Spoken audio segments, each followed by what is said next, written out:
I'm Robin McLaren, And I'm Daryl. and we are the founders of Extra O Marriage.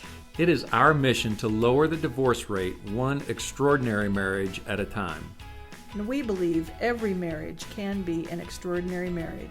including yours.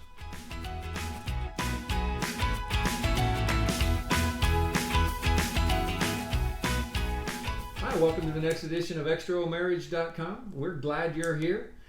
We launched last week the power of making a decide, and we have some great things coming. Want to check us out on ExtraOMarriage.com. It's XTRAO marriage.com. Drop the E.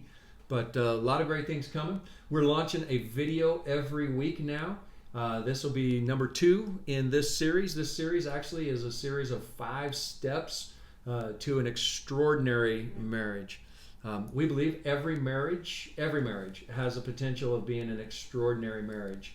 Even marriages that have had some crisis, adultery, major issues have turned around and are becoming extraordinary marriages. And so we're pretty excited about what's happening. We're excited about what's coming. But tonight we're going to dig in again to the power of making a decide. And then next week we're going to be looking at step 2, which is forgetting the past and focusing forward. And that sounds a little bit counterintuitive, as does the next one, which, by the way, the next one, don't write us off too quick. The third step is putting self first. And you may automatically go, what? Wait a minute? That just sounds totally against everything you maybe believe and have heard.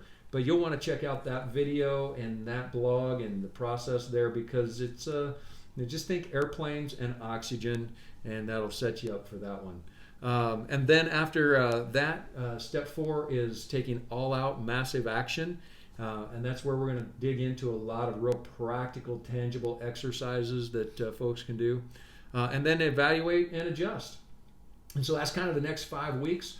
But tonight we've got a lot of stuff we want to cover on the power of making a decide. Anything you want to say about making a decide?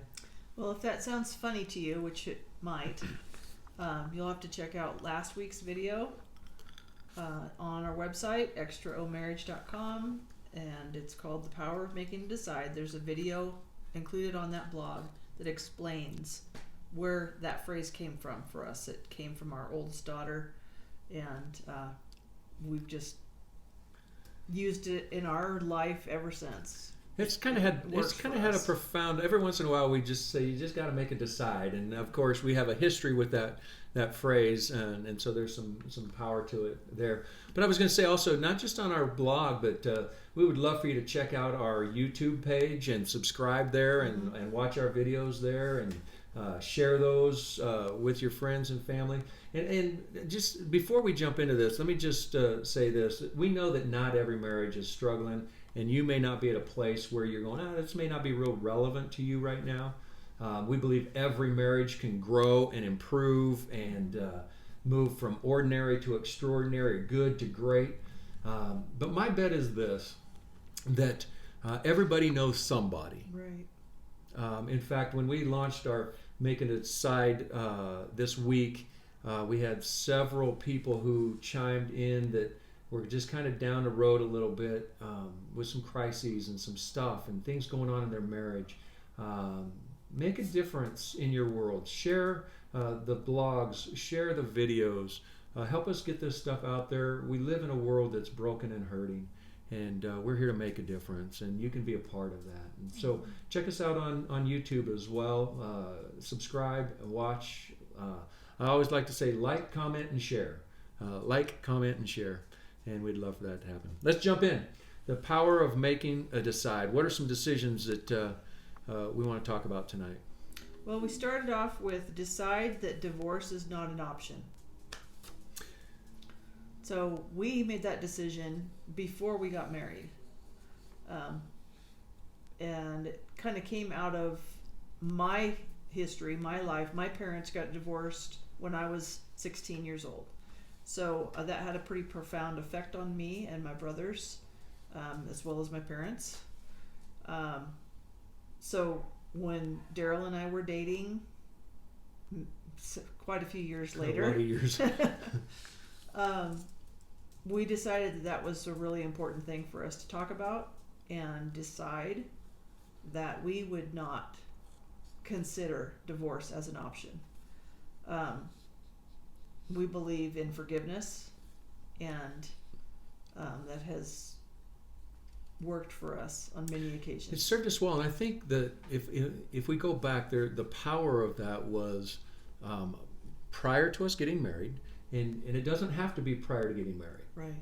We've got some folks we've worked with that made that decision in the middle of crisis when they were ready to walk away, and they have extraordinary marriages today because they came to a place of making a decision. And in fact, it was only one of them that made the decision. Right. One person made the decision that divorce was not an option for her, and because of that, we found alternative routes. And I think that's the power of this, is that when you make divorce and not an option, you have to come up with other ways Right. to solve your problems. You can't use divorce as a weapon. You can't use it as a threat. You can't use it to hold over somebody because it's off the table. And when it's off the table, then you have to come to solutions when you're in the midst of those problems and crises. Right. And so I think that's part of the power of that. But I think the value for us was that we actually had a conversation about it. Right. And so prior to getting married, we talked about, and we said, this is actually, and we've referred to it as what? The D word. Right. You know, Yeah. we We didn't even say the whole word. Yeah, we wouldn't even say the word. We'd go, that's the D word. Right? Yeah. It's a dirty word. Yeah. Because we just added value to the relationship to say, we love each other so much that we made a commitment till death do us part. And I think that's part of it, even in the vows. I was thinking the other day that, when we make vows, we're making promises, and in our vows we say, till death do us part. I'm committed to you till death do us part. Well, if I'm going to make that promise, how can divorce be an option? But I think sometimes we haven't thought about, we're going to talk about that decision too, Right. as it relates to our vows, but we haven't thought about the fact that when I made those vows, I was really saying, divorce is not an option. Because I'm in this till death do us part. Right. So I think that's a powerful decision, and we want to encourage everybody to stop and think and consider, even if your spouse doesn't, for you, that divorce is not an option. Right. And whatever stage you're at in your relationship, you may have been married for 40 years, but in your mind, you might still be considering divorce as a possibility, as an option, as a way out. And what we've learned about the science of the brain is that when your brain has an idea, then it's constantly working toward that. It's looking for ways to help you fulfill that idea, that thought. So if divorce is an option, your brain is trying to figure out and look for ways for you to be able to get out. But when you make the decision, decide that divorce is not an option, your brain works in your favor that way too. Right. It's helping you look for other solutions to make things work. Right. I think that's powerful, not just in this context, but what we're talking about is extraordinary life. No longer being a bystander is part of your journey. And that's beyond marriage. These principles work. Decision principles work. The brain function works in all kinds of areas. And so what you do with your brain, there's a blog that we have by Winnie the Pooh, the think, Pooh in his thoughtful spot. What are you thinking as it relates to your relationship? Those thoughts are critical. Right.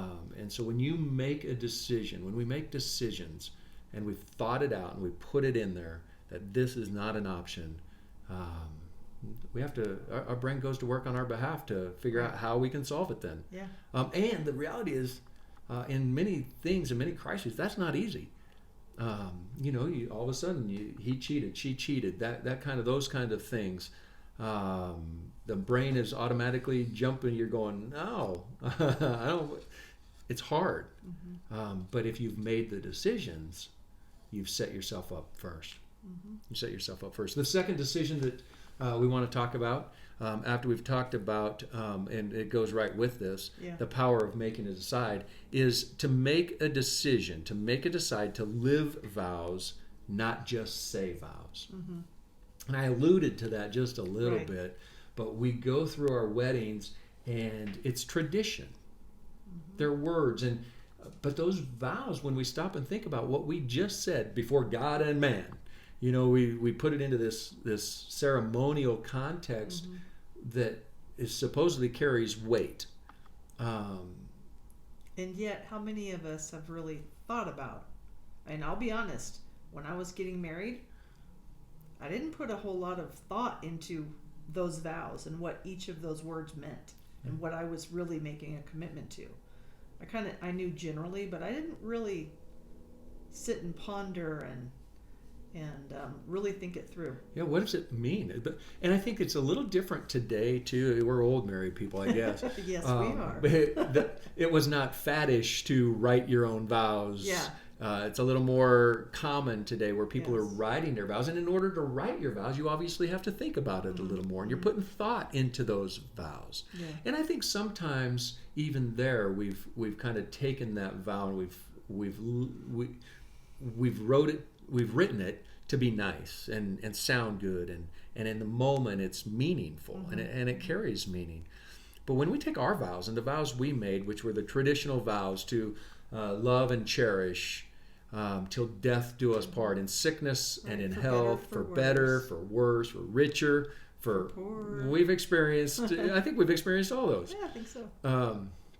When you take those traditional vows, I think, and even the modern couples writing out their vows, there's still the concept and the idea of eternal and forever. Right. And most people don't go into a wedding and go, yeah, we're going to give this a couple years. They go into the wedding making a decision that this is going to be my life partner. Yeah, for the rest of my life. Yeah. But sometimes we say those vows and they roll off of our tongue. We've rehearsed them for the ceremony, but they're not always easy to live. So what I want to do is let's talk just real quick in this making a decision to live vows versus just say vows. It comes down to, like, we vowed to cherish one another. Mm-hmm. We said those words. Right. Been married 30 plus years. How many? 33. Right. He says with confidence. 33. We've been married 33 years. I don't think over the course of those 33 years, until we really jumped headlong into intentionally working on our marriage, that we gave a lot of thought to cherishing. Yeah. And even the word. Yeah. It's kind of an old word that comes out of the wedding ceremony, to cherish. And yet I don't think we thought much about even what that looks like or how to do it. Mm-hmm. Well, we said the words, but we don't really know how to live it because we've not thought about practically, tangibly, actively doing it. Right. And I think that's a big key in this, and our extra O factor, in fact, what we believe makes the difference in an ordinary and an extraordinary marriage is that word intentional. Mm-hmm. And when you start intentionally doing things in your relationship, and you intentionally work on improving your relationship, and you intentionally move it towards extraordinary, you can't do that without thinking about these things. Mm-hmm. So, And having conversations about them. right. I can think a certain way about even what cherish means, what cherish means to me. And if I don't feel that you're cherishing me in the way I define it, then we might have a problem or an issue there. Same with you. Right. We can be thinking about our definition of a word or concept, but it may be very different from the other person, your partner's. And so it's important to not just think on your own, but think things through and then have a conversation about it so that you're on the same page. Right. So I think the challenge for folks is in making a decide is that you consciously make a decision that I am going to proactively live my vows. I'm going to work on my vows. Now I've got to think of what were my vows. Right. And if you hand wrote them and you came up with your own vows, go back through those vows and go, how am I doing here? What did I do this week to honor? What did I do this week to friend? I've read some vows recently that, you know, that whole best friend is part of the vows. And what have I done this week to friend and nurture that relationship? Yeah. And is there intentionality and practical application? But all that starts with a decision.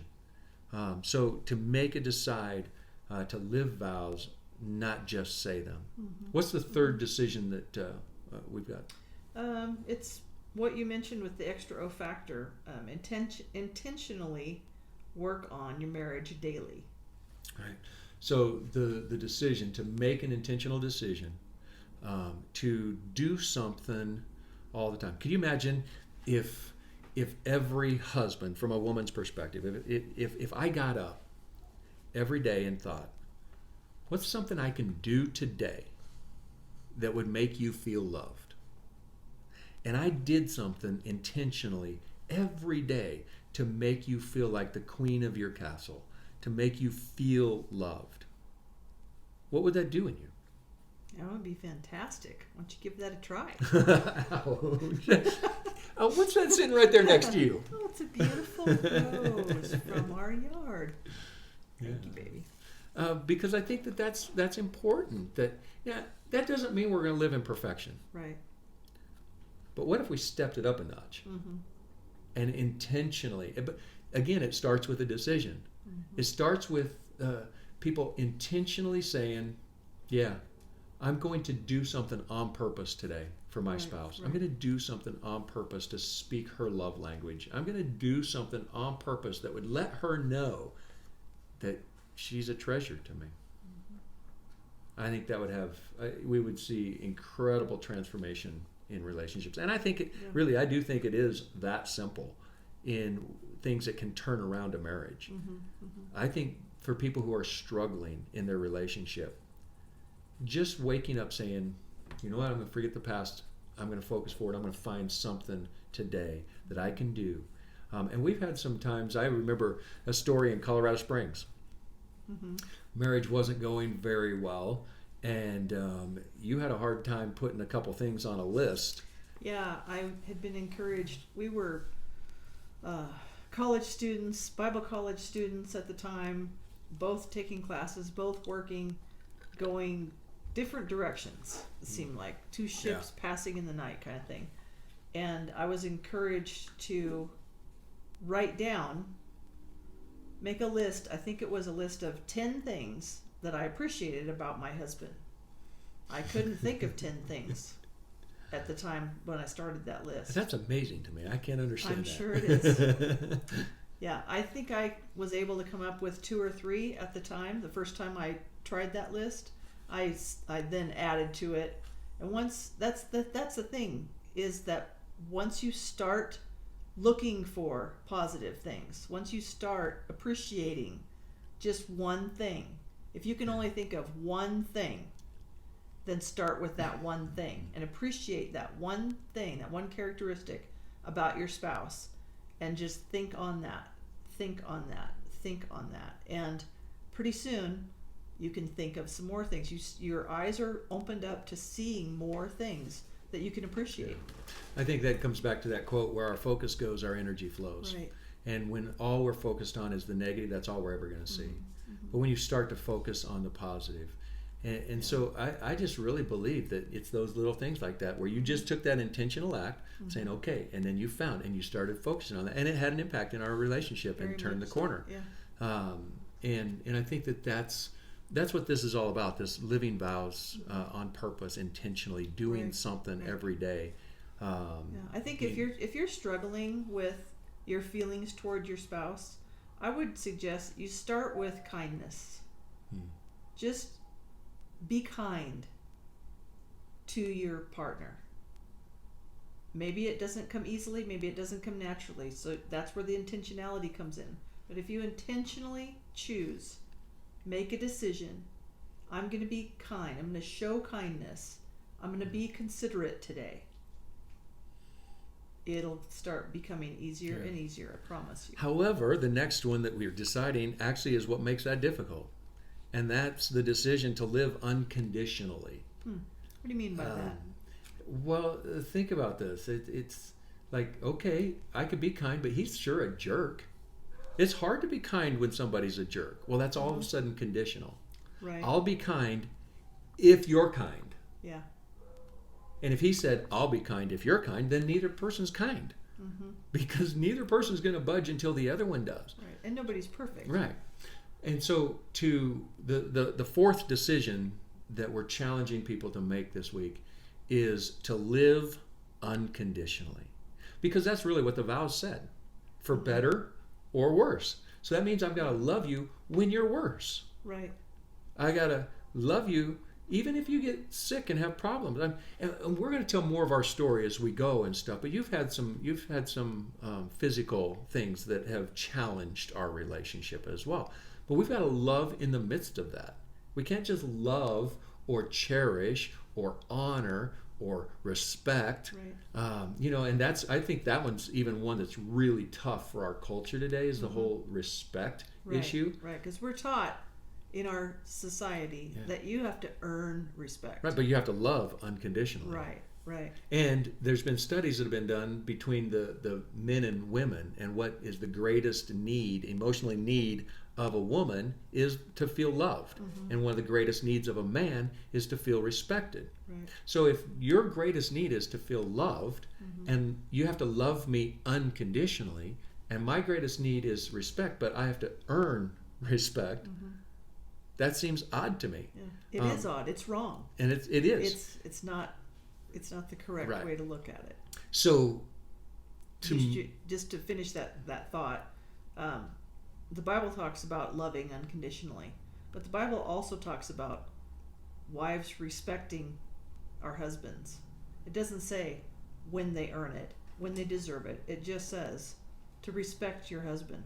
That's it. And that is such a challenge in our culture because we live in a love-dominant culture and a respect-earned culture. Right. But our challenge is that people would make a decision to live unconditionally. And when they make that decision, it's a personal decision that you make that says, you know what? I can't decide whether you respect me unconditionally. I can't decide whether you love me unconditionally. But I can decide whether I live unconditionally. Right. And that's the power of this, is that decision. We've watched it. We've watched it in multiple people whose marriages have been radically transformed. And I would define several of our friends' marriages that, and I won't use names on the video here, but that have extraordinary marriages today. But they had to overcome some huge challenges that required unconditional living. Well, it's not just other people. We've experienced it in our own relationship. Yeah. It's about living unconditionally. To me, is about doing the right thing because it's the right thing to do.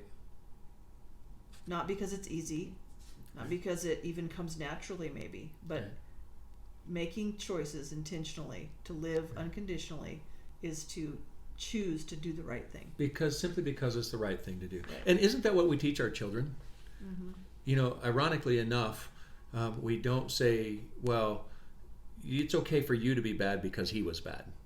We say, no, do the right thing because it's the right thing to do. Even if, Johnny, your actions aren't justified somehow because of, and we teach our children that. And if it's a value enough that we would say to our children, do the right thing because it's the right thing to do, then shouldn't we do the right thing because it's the right thing to do? Yeah. And I would say the right thing to do is to love, honor, and cherish and respect your spouse simply because you promised you would. And it's the right thing to do. Exactly. So what's the last, the fifth one there? Decide to take thoughts captive daily. Wow. I think this one's huge. Because our thoughts are critical. Right. Everything starts with a thought. Every single thing that's ever happened in the world started with a thought. Right. And our thoughts produce our feelings and our emotions. And so I think as it relates to relationships, I mean, we could take the whole thought thing into all aspects of life, not just relationships, but employment and careers and finances and parenting and you know, every area of our life. Our thoughts Right. are what dictate so much.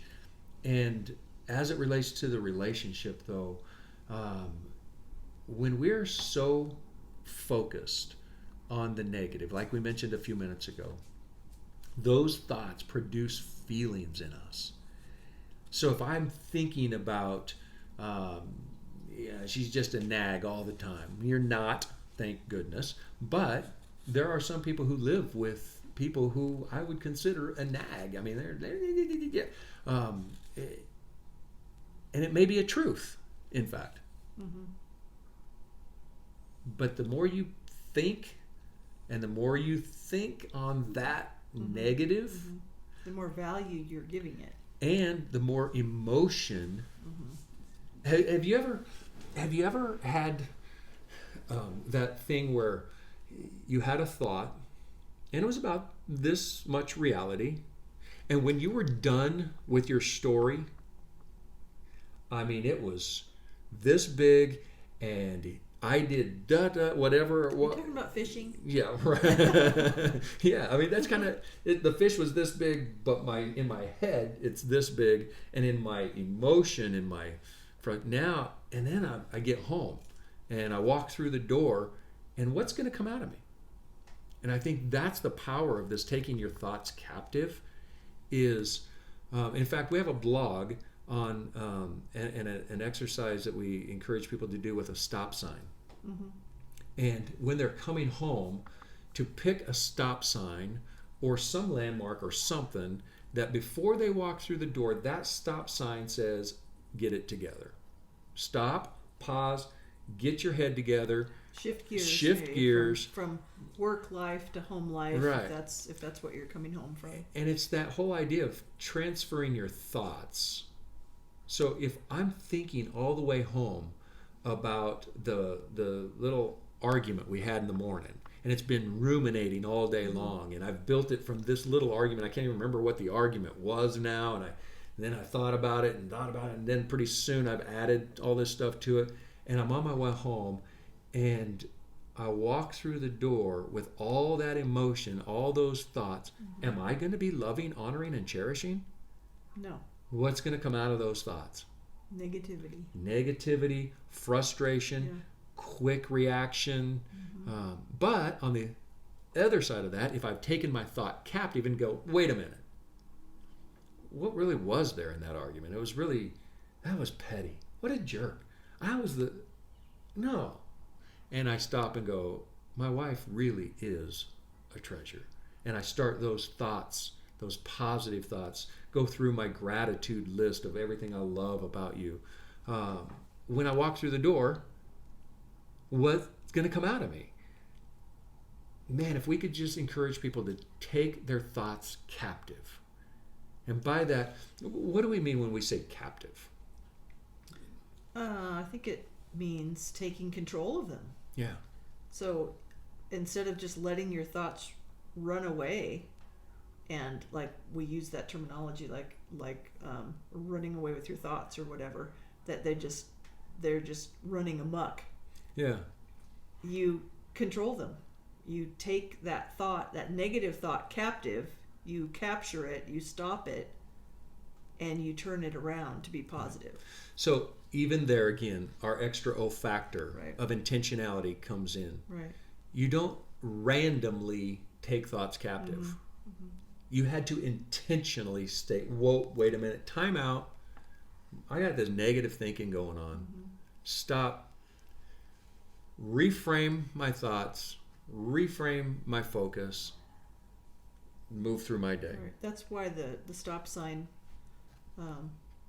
Exercise. is so powerful, because it really it teaches you how to do that.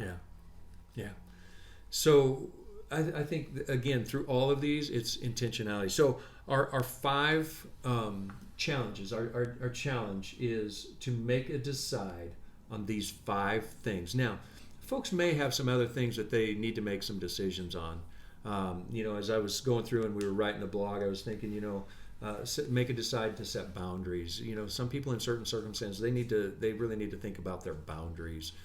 There may be other decisions, but for us, we're just saying these 5 can transform. These 5 decisions can radically reshape a relationship. Right. And so make a decide that divorce is not an option. Make a decide to live vows, not just say them. Make a decide to intentionally work on your relationship every day. Make a decide to live unconditionally. And make a decide to take thoughts captive. So as we close, talk about a 30-day challenge. We want to put this out for 30 days and challenge folks. What's the challenge? They're going to print this out. Help me here. Oh, yeah, we had a challenge. They're going to print this out, and then what are they going to do with it? Yes. You're going to post it and when you say print this out, there's a printable on our website in the blog post, The Power of Making a Decide. There's a printable there that you could print out, and it has these 5 things listed. So you will put it somewhere in a prominent place. Print more than one if you want. If you want it in multiple places, you could just have it on your phone so that it's always in front of you. I like to put things like that on my bathroom mirror because I'm there every single morning, multiple times throughout the day, and I can see that and read through that list. Think about each of those things. Make a commitment. Make a decision that you're going to make a commitment. You be intentional about each of those areas and see what happens. Do that every day for 30 days. So I think at the end of 30 days, if you repeat these 5 decisions to where they are in your focus, and where your focus goes, your energy flows. And these 5 decisions, if you say to yourself every day, and you're in the middle of hard times, divorce is not an option, come up with another route. If you say to yourself, I decide today to live unconditionally. If you say to yourself, I decide today to live my vows, what's something I can do today? If you say, I decide today to take my thoughts captive, when you're driving down the road, that decision you said that morning, you get it in there to where it's part of your daily routine for 30 days. Right. It's going to become a habit. It becomes more of a habit to where when something happens, you go, no, take that thought captive. Take that thought captive. I made a decision to take that thought captive. So we want to challenge you for the next 30 days. Take 30 days. Go to our website. If you have not yet signed up for our blog, to receive our blog in your email, underneath, down partway through the blog on Making a Decide, there will be a couple pictures with this challenge. And you can click on that, sign up. You'll get a printable in your email, and then you'll start receiving our blogs in your email, and you can print that out. If you've already signed up, we're going to send you this week those printables so that you can join us in this 30-day challenge. You don't need to go there and print them. It probably won't even work for you if you click on that. You're going to sign up. It won't let you sign up again if you're already subscribed. Yeah. But we'll send those to you if you're already subscribed. And we want to challenge you to take the next 30 days and make these decisions that can have incredible impact in your relationship. For an extraordinary marriage. Because we do believe, we've watched it. We've watched marriages turn around, and we do believe that every marriage can be an extraordinary marriage. So thank you for being with us tonight. Go out and like, comment, and share. We would love for you to go to our YouTube channel at XTRO Marriage. That's XTRAO Marriage on YouTube. Like, comment, share, put it out there, subscribe to our YouTube channel. That really helps us. And spread the word. Spread the word. We trust that you will make these decisions and take this challenge with us. And let's go have an extraordinary marriage. All right? Amen. All right. Thank you for joining us today. Check out our website with resources to help grow your relationship at xtraomarriage.com. That's XTRAO marriage.com. Like our Facebook page and share our content with your friends on social media. Make a decide and set your intention for an extraordinary marriage. Start today.